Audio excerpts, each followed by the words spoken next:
So etong mga idol, matapos na matalo ni future Hall of Fame Nonito Donaire Jr. kontra sa Japanese WBA Bantamweight Champion Seiya Tsutsumi via split decision sa nangyaring bakbakan sa Japan, ay giit na rin dito ni Donaire ay hindi pa ito magre-retiro at nakahanda pang lumaban ngayong taong 2026.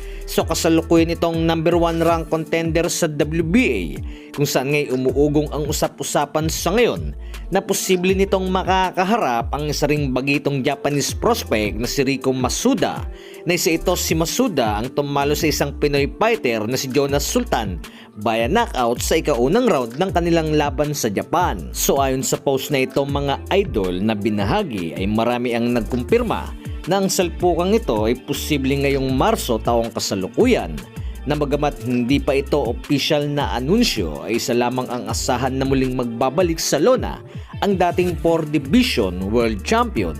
So kasalukuyang tinatahak na rin ito ni Rico Masuda ang kartada sa 9 wins, 1 loss mula kay Seiya Tsutsumi at 8 rito naman ay mula sa knockout. At may edad sa 28 anyos, na huli na rin napalaban last year ng Nobyembre at nasa ranking na rin sa 4 na major sanctioning bodies sa 118 pounds.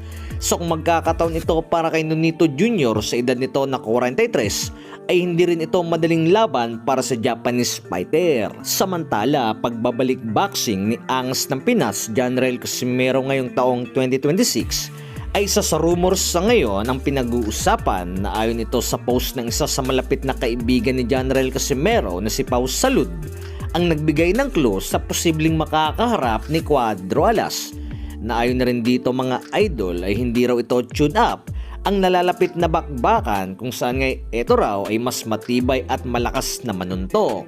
Nagaganapin daw ang laban na nagsisimula sa letter K na bansa, na patungkol na rin sa usapang ito mga idol ay nabanggit na rin noon na ang posibleng pagbabalik ni Casimero ay sa buwan ng Marso taong ito.